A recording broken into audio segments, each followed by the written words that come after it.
السلام علیکم ورحمۃ اللہ وبرکاتہ۔ بسم اللہ والصلاۃ والسلام علی رسول اللہ۔ رب اشرح لي صدری ویسر لي امری واحلل عقدۃ من لسانی یفقهوا قولی۔ رب زدنی علما رب یسر ولا تعسر وتمم بالخیر۔ اللهم انفعنا بما علمتنا وعلمنا ما ينفعنا وزدنا علما۔ اما بعد، ہم نے اس دن اصطلاحات المحدثین کا المتواتر، المشہور، المستفیض اور العزیز کے بارے میں پڑھا تھا۔ آج کا ہمارا سبق ہے الغریب کس حدیث کو کہتے ہیں؟ جس حدیث کی سند میں کسی طبقہ میں صرف ایک راوی ہو اس کو غریب حدیث کہتے ہیں۔ جو ہمارے ہاں مفہوم غریب کا لیا جاتا ہے یہ وہ والا مراد نہیں ہے، بلکہ حدیث کی اصطلاح میں غریب اس حدیث کو کہتے ہیں جس کے کسی طبقہ میں صرف ایک راوی ہو، بیان کرنے والا صرف ایک رہ جائے، وہ حدیث غریب کہلاتی ہے۔ غریب حدیث کی دو اقسام ہیں، غریب مطلق اور غریب نسبی۔ جس کی اصل سند میں تفرد ہو اسے فرد مطلق یا غریب مطلق بھی کہتے ہیں۔ مثلا صحیح بخاری کی پہلی حدیث ہے انما الاعمال بالنیات، اعمال کا دار و مدار نیتوں پر ہے۔ اسے صرف سیدنا عمر رضی اللہ تعالیٰ عنہ ہی روایت کرتے ہیں، اور عمر سے روایت کرنے والے علقمہ بن ابی وقاص اور ان سے محمد بن ابراہیم التیمی روایت کرنے میں منفرد ہیں۔ کیا رہے کہ اس حدیث کی دیگر اسانید اگرچہ موجود ہے مگر وہ ضعیف ہے، یعنی کہ جتنی بھی دیگر اسانید ہے وہ اس میں ضعف ہے۔ لیکن یہاں پر ہم نے غریب کی دو اقسام پڑھی ہیں، ایک تو غریب مطلق ہے جس کی اصل سند میں یعنی کہ شروع سند میں کوئی راوی ایک ہو تو وہ غریب مطلق ہوگی، یا فرد مطلق، غریب کو فرد بھی کہتے ہیں۔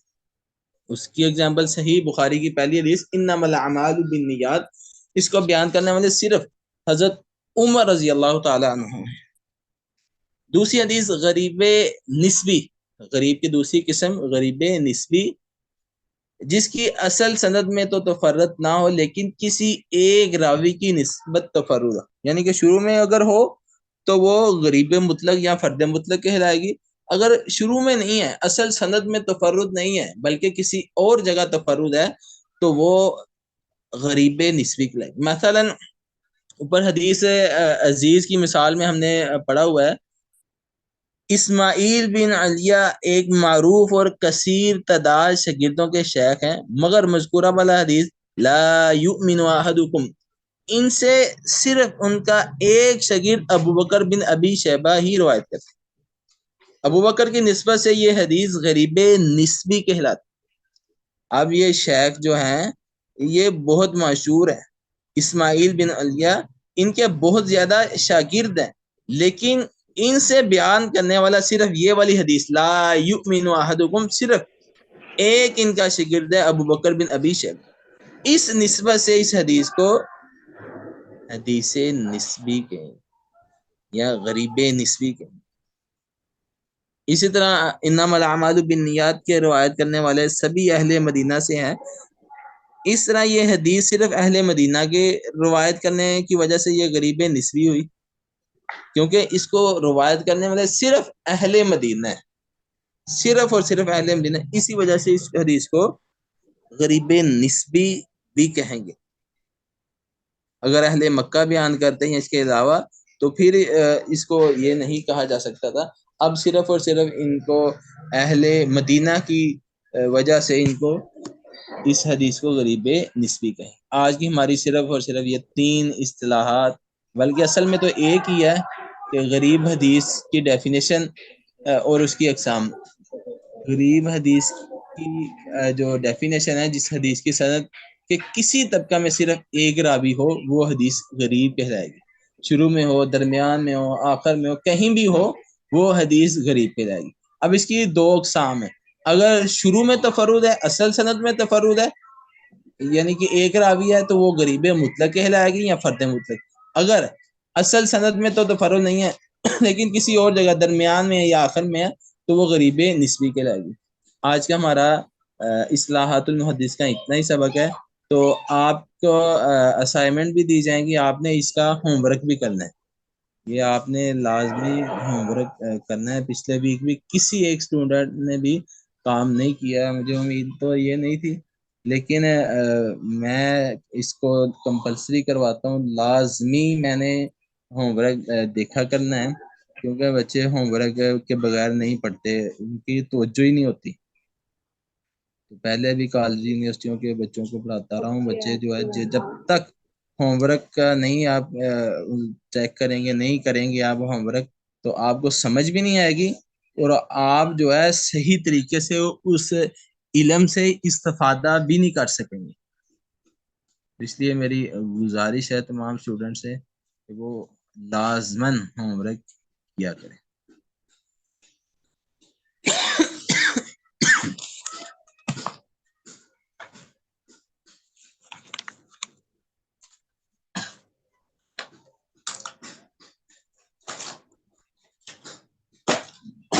MJ33 جس نے بھی لکھا ہوا ہے وہ اپنا رول نمبر ٹھیک کر لیں، کیونکہ 33 میں ہوں دعا فاطمہ، گروپ سے دیکھ کے اپنا ٹھیک کر لیں۔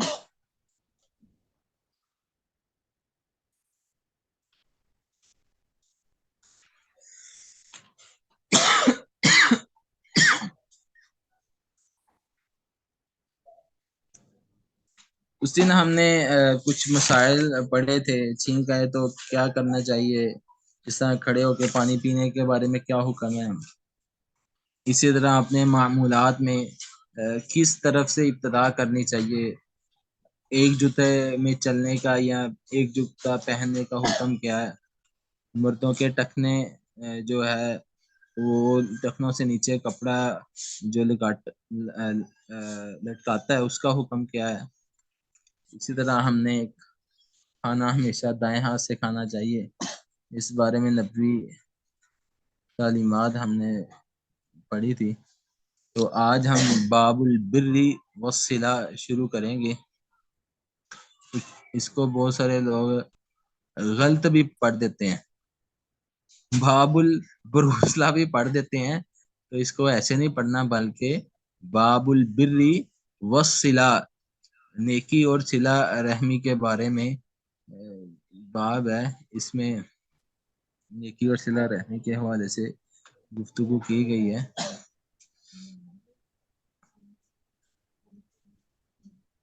عزیز و اقارب سے ملتے ملاتے رہنے کی برکتوں میں سے ایک یہ ہے کہ انسان کے رزق میں فراخی اور عمر درازی ہوتی ہے۔ عن ابی ہریرہ رضی اللہ تعالی عنہ قال قال رسول اللہ صلی اللہ علیہ وآلہ وسلم من احب ان یبسط له فی رزقه وان ينسأ له فی اثره فلیصل رحمه، اخرجہ البخاری۔ حضرت ابو ہریرہ رضی اللہ تعالیٰ عنہ بیان کرتے ہیں کہ رسول اللہ صلی اللہ علیہ وآلہ وسلم نے فرمایا، جو کوئی اس بات کو پسند کرتا ہے کہ اس کے رزق میں کشادگی ہو جائے اور اس کی عمر لمبی ہو جائے، تو اسے چاہیے کہ اپنے قرابت داروں کے ساتھ اچھا سلوک کرے، ملاپ رکھے۔ تو یہاں پر ترغیب دی گئی ہے کہ انسان کو صلہ رحمی کرتے رہنا چاہیے۔ جو انسان چاہتا ہے کہ اللہ رب العزت اس کا رزق بڑھا دے، اللہ رب العزت اس کی عمر کو دراز کرے، کشادہ کر دے، تو اسے چاہیے کہ اپنے رشتہ داروں کے ساتھ صلہ رحمی کرتے رہنا چاہیے۔ جو قطع تعلقی کرتا ہے اس سے بھی صلہ رحمی کرے، کبھی یہ نہ کہے کہ مجھ سے تو وہ ملتا نہیں ہے، وہ ہمارے گھر تو آتا نہیں ہے، ہم کیوں ان کے گھر دیں، وہ ہمیں تو دعوت پہ بلاتے نہیں ہیں، ہم کیوں جائیں، انہوں نے ہمیں شادی پہ نہیں بلایا تو ہم نے نہیں بلایا، تو اب انہوں نے بلایا تو ہم کیوں جائیں۔ تو ایسی کبھی بھی کوئی بات دل میں نہیں رکھنی چاہیے، بلکہ اپنے رشتہ داروں کے ساتھ صلہ رحمی کرتے رہنا چاہیے۔ قطع رحمی کرنے والا جو ہے اس کا کیا حکم ہے، جو قطع رحمی کرتا ہے نبی تعلیمات کیا ہے۔ وعن جبید بن مطعم قال قال رسول اللہ صلی اللہ علیہ وآلہ وسلم لا يدخل الجنة قاطع یعنی قاطع رحم، متفق علیہ۔ حضرت جبیر بن مطعم رضی اللہ تعالی عنہ سے روایت ہے کہ رسول اللہ صلی اللہ علیہ وآلہ وسلم نے فرمایا، کاٹنے والا یعنی قطع رحمی کرنے والا جنت میں داخل نہیں ہوگا۔ صحیح بخاری اور صحیح مسلم دونوں میں یہ روایت موجود ہے کہ جو انسان قطع تعلقی کرتا ہے وہ نبی کریم صلی اللہ علیہ وسلم نے فرمایا وہ جنت میں داخل نہیں ہوگا۔ تو اگر کسی نے لا الہ الا اللہ محمد رسول اللہ کا اقرار کیا ہے، کلمہ پڑھ لیا ہے، اس کے بعد اسی کلمے پر اس کی موت ہو جاتی ہے تو وہ جنت میں ضرور جائے گا، لیکن یہاں پر جو دخول ہے وہ دخول اولا ہے، یعنی کہ اگر کلمہ پڑھتا رہا اسی پر موت ہوگی تو قطع تلقی کرنے کا اسے گناہ تو ملے گا۔ یہاں پر بیان کیا گیا کہ وہ جنت میں داخل نہیں ہوگا، مراد یہ ہے کہ وہ دخول اولا نہیں ہوگا، جو اولین پہلے لوگ جائیں گے نا جنت میں ان میں سے نہیں ہوگا، وہ جہنم میں اپنی سزا بھگت کر اس کے بعد جنت میں جائے گا۔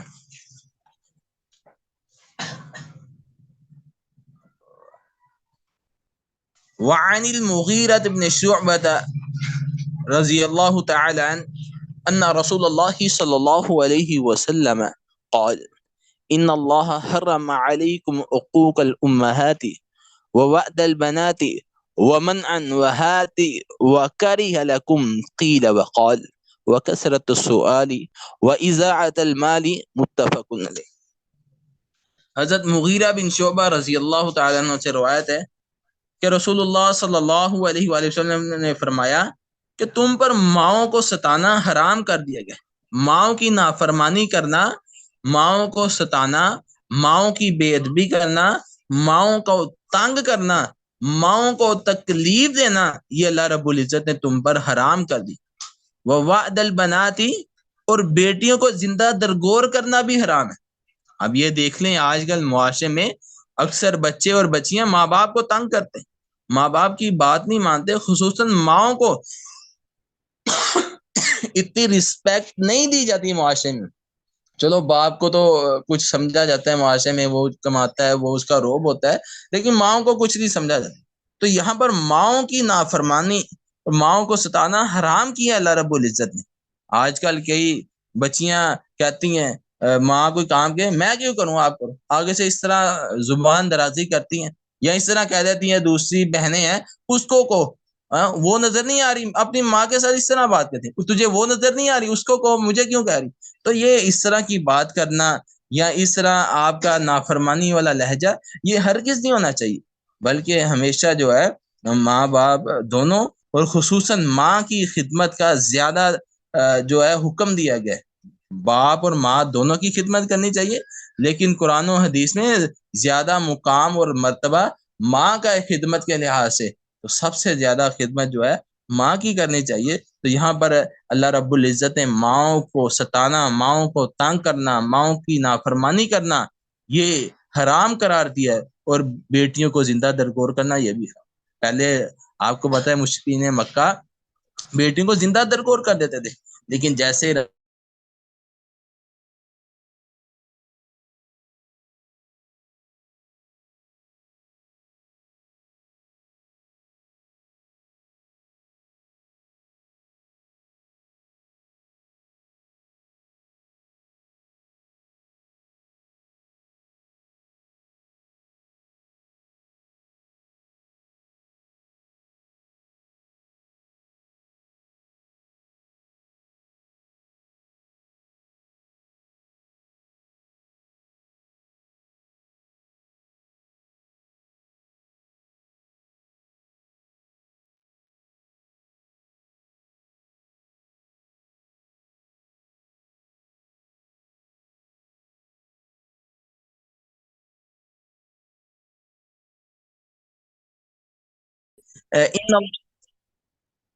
ان اللہ حرم علیکم حقوق الامہات ووعد البنات ومنع وهات، کہ اللہ رب العزت نے ماؤں کی نافرمانی کو حرام کیا اور بیٹیوں کو زندہ درگور کرنا یہ حرام کیا۔ اس کی بات ہو گئی تھی ومنع، اور نہ دینا، اس سے بھی منع کیا کہ کسی کو انسان نہ دے، نبی کریم صلی اللہ علیہ وآلہ وسلم نے اس سے بھی منع کیا۔ وہاتی، اور یہ انسان کہے کہ ایک تو دینا دوسروں کو، اور دوسروں سے مانگتا بھی رہے مجھے دو مجھے دو، ہاتھی کا مطلب لاؤ دو مجھے، تو یہ بھی نہیں ہونا چاہیے۔ انسان مانگتا پھرے لوگوں سے، ایسا رویہ بھی انسان کا نہیں ہونا چاہیے۔ آگے فرمایا وکریہ اور ناپسند کیا لکم تمہارے لیے قیل وقال، یہ دونوں چیزوں سے. قیل کا مطلب ایسے لفظی کہا گیا، وقال اور اس کا مطلب ہے کہ اس نے کہا. اس سے مراد ہے کہ لغو باتیں، وہ ایسے کرتا ہے، وہ ایسے کرتی ہے. اب اس سے کیا مطلب تمہیں؟ فضول آپ گفتگو کرتے رہتے ہیں، فضول اس طرح بات کوئی کرے تو اس سے نبی کریم صلی اللہ علیہ وآلہ وسلم نے منع فرمایا قیل وقال. اور اسی طرح فرمایا کثرت سوالی، اور بہت زیادہ سوال کرنا، اس سے ہی منع کیا ہے. اب سوال یہ نہیں کہ جو جائز ہے وہ بھی نہ کرے، جائز سوال کرے. اب کئی لوگ ہیں فضول قسم کے سوال جن کا تعلق ہی نہیں ہوتا، جن کے جو ابھی معاشرے میں آئے نہیں ہے، اس کو سوال وہ بنا کے اس طرح کے سوال وہ پوچھ رہتے ہیں. اگر کوئی مر گیا، اس کی اتنی اولاد ہو تو اس کے بچوں کو کیا ملے گا، اس طرح. اب وہ آپ کے پاس کوئی اگزامپل زندہ یعنی کہ کوئی آپ کے سامنے ہے، کوئی معاشرے میں ہے، تو وہ لے کے آؤ. کوئی ہے ہی نہیں ہے. اور اسی طرح بہت زیادہ سوال کرنا، جس طرح بنی اسرائیل کرتے رہے، بہت زیادہ گائے ذبح کرنے کا حکم دیا، تو وہ گائے کس طرح کی ہونی چاہیے، اس کا رنگ کس طرح ہونا چاہیے، وہ کس نسل کی ہونی چاہیے. آپ کو حکم دیا گیا، آپ کا کام کیا ہے؟ جی لبیک، جی ٹھیک ہے جی، آپ کا یہ کام بنتا تھا. اب یہ سوال آگے سے آگے جس طرح انسان کرتا ہے، انسان خود مشقت میں پھر جاتا ہے. وَإِضَاعَةَ الْمَالِ، اور مال کو ضائع کرنا یہ بھی ناپسند کیا گیا. آگے ماں باپ کی رضا کے بارے میں اللہ تعالیٰ کے اور نبی صلی اللہ علیہ وسلم کی جو تعلیمات ہے. وعن عبداللہ ابن عمر ابن العاص عن النبی صلی اللہ علیہ وآلہ وسلم قال رضی اللہ فی رضا الوالد، رضا اللہ فی رضا الوالدین وسخط اللہ فی سخط الوالدین، اخرجہ الترمذی وصححہ ابن حبان والحاکم. عبداللہ بن عمر بن عاص رضی اللہ عنہ سے روایت ہے کہ نبی صلی اللہ علیہ وسلم نے فرمایا ماں باپ کی رضامندی میں اللہ تعالیٰ کی رضامندی، اور ماں باپ کی ناراضگی میں اللہ تعالیٰ کی ناراضگی. تو اس لیے جو دیکھنا چاہتا ہے کہ اس کا باپ یا اس کا رب اس پہ راضی ہے یا نہیں، تو اس کو اپنے ماں باپ کو خوش کرنا چاہیے، اور خصوصاً باپ کو خوش کرنا چاہیے. دونوں کے ایک روایت میں ہے رضل ربی فی رضل والدی، اس میں تو خاص باپ کے الفاظ آتے ہیں، لیکن دونوں کو راضی رکھنا، ماں باپ دونوں کو، یہ انسان پر فرض ہے. تو جہاں پر بلکہ یہاں تک فرمایا گیا اگر کہ فرض کفایہ کام ہے ایک طرف اور ایک طرف ماں باپ کا حکم ہے، تو فرض کفایہ چھوڑ دے، ماں باپ کا حکم مان. بلکہ یہاں تک آتا ہے کہ اگر آپ نبی وسلم کی ایک حدیث ہے کہ اگر نبی کے وسلم نے فرمایا کہ اگر میں عشاء کی نماز پڑھتا ہوتا تو میری ماں مجھے حکم دیتی محمد، تو میں نماز توڑ کے اپنی ماں کا حکم مانتا. تو ماں باپ کی فرما برداری، ان کا حکم ماننا، اس میں بہت زیادہ جو ہے تلقین کی گئی ہے. تو اگر کوئی دیکھنا چاہتا ہے کہ اس کا رب اس سے خوش ہے یا نہیں، تو وہ دیکھ لے کہ اس کے ماں باپ اس سے راضی خوش ہیں. آگے ہمسائے کے حقوق کے بارے میں بیان کیا گیا.